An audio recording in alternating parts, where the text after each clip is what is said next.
Hey y'all, welcome to Tool Talk. It's Amber. And Heather. Oh, and we are here to talk about, we're going to talk about supportive spouses, but this can be any person in your life who is part of your support system. Yes, we're not locking you into marriage if you do not want it. Yeah, no, because, it's not for everybody. Singlehood is a beautiful place sometimes. Absolutely. Okay, but we're not going to go there today. No.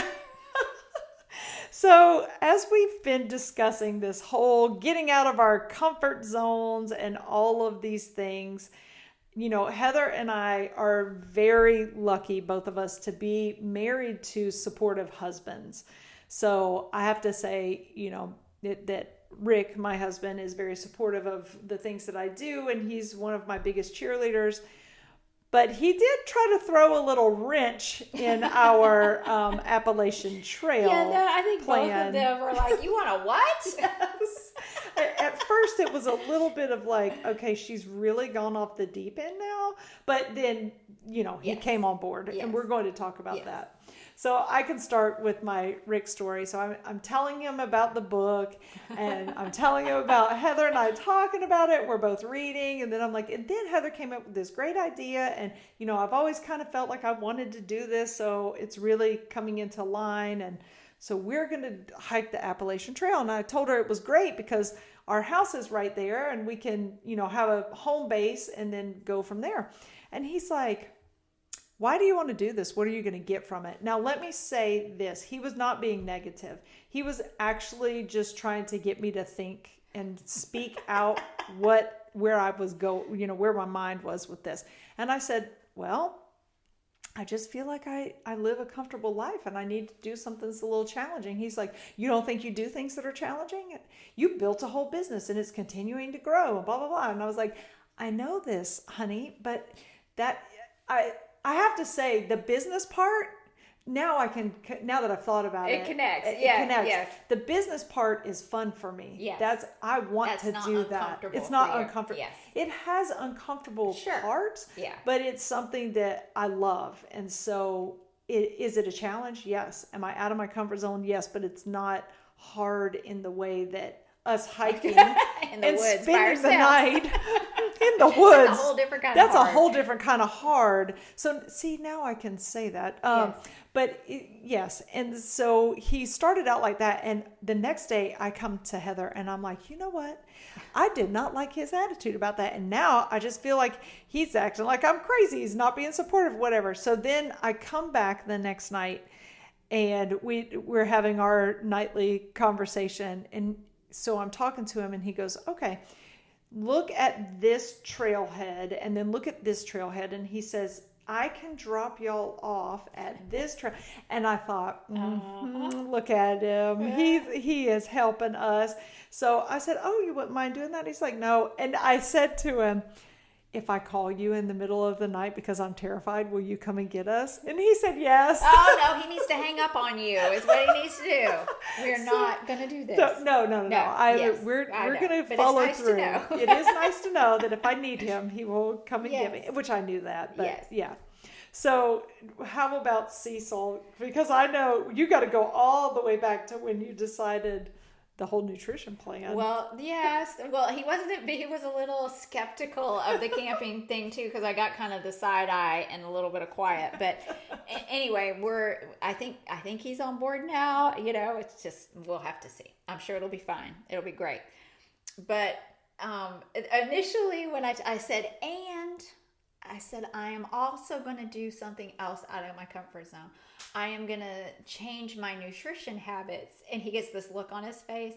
And if you know me, we have a house full of dogs. He turns to the living room full of dogs. He's like, all right, guys, that means we're not going to be able to eat like we are eating now. So just be prepared. And I was like, oh boy, here we go. But he has been 100% supportive through this. I have some very great stories to tell. But first, I think it's important that we talk about having a support system at home, whether it's your husband or wife or parent or sister or brother or whoever it is, roommate who is on your side, because it makes a world of difference. Yeah, it really does. And people, I want to say this because I have people in my life who are not supportive. And a lot of times that's them projecting Yes. their inability to get out of their comfort zone onto you. Yes. You know, it's hard when you are around people who push, like I'll use Heather as an example. Heather pushes me. So she works hard. She does not accept mediocre. That is not going to happen with her. And that's not an easy thing. If I wasn't so obsessed with personal growth, then being friends with her might be really difficult. I might not want to spend as much time with her, but because I am focused on personal growth, I know she pushes me to be better. So does my husband. Both of y'all are people who really push me to be better than what I am. But those people in your life sometimes who you feel like are negative or holding you back, or they call you obsessive or self-centered because you're trying to do something for your health. Right. A lot of times it's their feelings of how they feel about themselves, they're projecting onto you. Yes. And you have to be okay with just maybe not sharing things with that person, or letting them say what they're going to say and not letting it get into your brain or in your way. Yes. You know, you do you, boo. Right. And I would like to send a message. If you are a spouse or a friend of somebody who is wanting to go through this change, I would love to implore you to support them.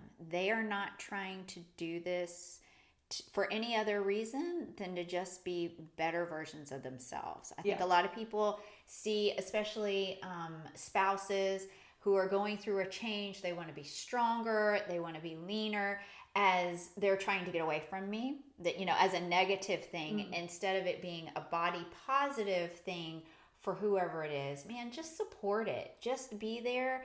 You know, who knows, maybe you might want to join the journey too and do it with them. But if not, that's okay. Nobody's expecting you to.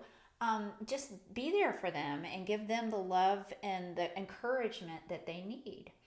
And I think understanding and talking to them about why they want to do it, and not approaching somebody like, well, why do you want to do this? You know, but even like how I said with Rick, he was like, what are you going to get from this? It was more for him, he was trying to get me to think through, like, what am I going to get out of it?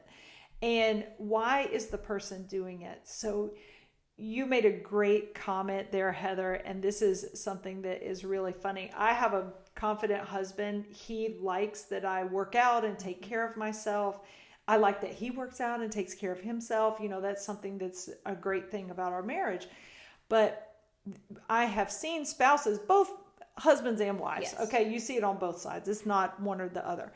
Is sometimes people will be like, why are you doing this? You know, you're trying to leave me. Like you said, you're trying to leave me or something like that. And my husband has never understood that. He actually heard a group of men talking about, like, you know, their wife, one guy, his wife was starting to go to the gym. And he's like, I'm not going to allow that. And my husband thought that was the strangest thing. He was like, why wouldn't you want your wife to work out? Right. Because if they build the confidence for themselves, that's going to be better for your relationship. Absolutely. That they're confident, and you know, two confident people together can be a wonderful thing. So asking them, you know, why is it? A lot of times people try to have a transformation because they realize something in their life is not good. It doesn't mean it's about you. It's usually about them. Maybe they realize that they don't feel great. Maybe they got a bad test result at their doctor. You know, I was just talking to one of our clients last night who was pre-diabetic, and I said, girl, this now is the time. Don't wait. Go over into becoming diabetic. And it's fixable. Yes, you're at the place where you can reverse that. You know, so maybe it means that much to somebody. They want to lose weight because they don't want to be diabetic. You know, there could be tons of reasons. Maybe it has to do with a grandchild. You know, I had a client tell me the other day, she said, I want you to continue challenging me because I want to play with my grandchildren. Yes, She's in her absolutely. 70s and she's like, I want to run on the beach with my grandkids. I want to be able to throw them up in the air in the pool. She said, I don't want to just sit in the rocking chair, Right. you know. And that's part of the reason why she works out. Yes. It's to stay young at heart. I mean, it's a great thing. So talking to them and learning why they want to do it and then being there, you know, yes, I know you love them the way they are, but maybe they don't love themselves the way they are. Right. Right. And that's huge, being able to feel good about yourselves, because it's easier to love other people when you can love yourselves. You tend to project negativity if you feel negative about yourself onto other people. And I think that kind of messes up a lot of relationships, whether they're romantic or just friendships or family, that kind of thing. So it's important to concentrate on what you want to do to feel better and to take ownership for it, and to realize, you know, and you can be a supportive spouse and you don't have to eat the same things they do. Yeah. You don't have to, you know, you don't have to like hold their hand every step of the way, but you can be there for them when they hit rock bottom, or when they have those, you know, highs, or, you know, help them figure out solutions to their problems that they're having with their food or whatever, you know. There's a lot of ways. And I know Cecil is really like that for He you. has been He's such so helpful. He's the grocery shopper. He has turned into the label reader. And he, you know, it's so pleasant. And, you know, we don't eat the same. If you go into my pantry, you will see chips and cookies and crackers and all of the things that he enjoys. And that's fine. And I've gotten to the point where, yes, would I like to have them? Do I have them? No. Do I really feel bad about not being able to? No, because I know that if I wanted to, I could. There is nobody keeping me from enjoying things that I enjoyed before, except for me. That's something that you have to take ownership of, that you are not being, this is a total side note, but I think it's important that you are the one who is making the choices. So if that stuff is there, could you take it? Absolutely. Would it help you reach where you want to be? No. Would it kill you if you did it? Probably not. But it's not helping you set yourself up for success. So, you know, you got to be okay with the people in your household having those things there and stuff. But if you are a spouse and you want to be supportive, help them make the decision. Oh, this would be something good for you. I read this label in the grocery store and I think this version of whatever it is. So let me just tell you, I can have lean ground beef. So my initial thought, lean ground beef was on my thing, and I'm like, oh, I get to have meat and potatoes. You know, I'm going to have to cook it in the skillet with water or something, Ew. boil the meat. It was awful. gross. I sat down and my little mind started working. And I'm like, oh, Heather, you can grill it. You like hamburgers, just grill the meat, put seasoning on it, and eat it. So I had to go back to work. So my husband gets home before I do. So a lot of times he'll prepare the meal before I get home. I'll set everything out. So I texted him. I'm like, all right, I think it was like 115 grams per patty. I said, if you want to weigh those out, that would be great. I come home and boy, howdy, he had all those patties all laid out. One was the last one. He's like, this one's only 105. So just remember that, you know. I was just so pleased because he took the initiative to help me reach my goal that day. And like I said in the other episode, we were popping peanuts out of the shells together and he was helping me count, you know, how many I needed and stuff. So it's so cool and enjoyable to know that you can go through this journey and have somebody there beside you. They don't have to, again, be doing what you're doing, but they can, you know, help you and give you the love that you need when you need it. Yes.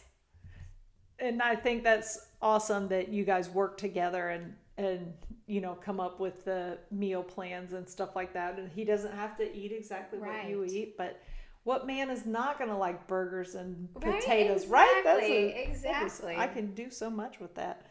And even in our household, you know, my husband has a lot of food issues. So he just cooks his own food. I cook my own food. It's no big deal. It is not the end of the world. You It are is not not. any less of a married couple if you have to cook your own meals. No. It's very interesting. The personas people feel like they need, like the husband feels like the wife needs to cook their food, or vice versa or whatever. It's just, it can be something that you do together. Yeah. And you find that balance that Yes. works for you, Yes. And so it's a great thing. I do think you need to tell the story of Cecil after you. So this is going to go back a little bit to the learning curve. We're going to go back to the learning We're curve. going to go back to the learning curve. And I told Heather, you've got to have the education to learn the stuff, Yes. and then you'll get over that hump, and then you'll know what you're doing, and it'll be way easier. So through Monday through Thursday morning, I was pretty bitter about myself in this whole process. And then once I realized that I could have a solution that will work for what I thought was a huge problem, I just did it. So I got home and I'm doing what I'm doing, and I'm like, this is really good. I feel like I have a hold in my mind of what I'm doing. And Cecil looks up at me. He's like, this is a far cry from where you were yesterday. And I'm like, it absolutely is. So it's, you just got to get over those humps that you feel are huge walls that you'll never be able to overcome. And you can get over them and you will be better for it. And I know that there's going to be others down the road where I'm going to feel this way, but it's it's a learning process. It is. And that's where you think about anytime you go to do something that you don't know how to do, you're not going to be good at it. Never. We Yes. have to learn. Yes. And so that is, if you can just think about that, think about when you were learning to eat, think about when you were learning to write, in all the things that we learned in school. You weren't great at it at first. Right. I wasn't a great personal trainer at first. It took me a long time, a lot of education, a lot of practice before I got to where I am now. Mm-hmm. So it's the same thing with anything new that you want to learn in life. You've got to dig in and just push through the hard times and really look for those people in your life who will be supportive to you on the journey. I tell you all the time, Heather is my support system. She's my accountability partner. I know that she's always going to be there to be my cheerleader. So is my husband. So those are two really steady figures in my life that I know are going to support me and be there. And that's what you need to look at. It might not be a spouse. Yes. So if your spouse isn't supportive, if you've talked to them and you've tried to get them to be, and it's just not in their ability to do it, find a friend, find a family member. Like Heather was saying in the beginning, find a child. When I say child, like your own kid, that sounded weird, right? You're just going to find somebody's child. No, if you have children that are older that can be your support system, find those people.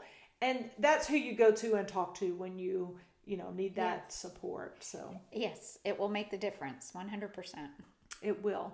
So we're so glad that you joined us. We hope you're enjoying this journey. When we come back, we're going to have some more stories because it's going to be a great journey. Yeah, this season 3 is definitely setting up to be one for the books. So hang on, y'all stay with us, and we'll see you on the next episode. Like and subscribe.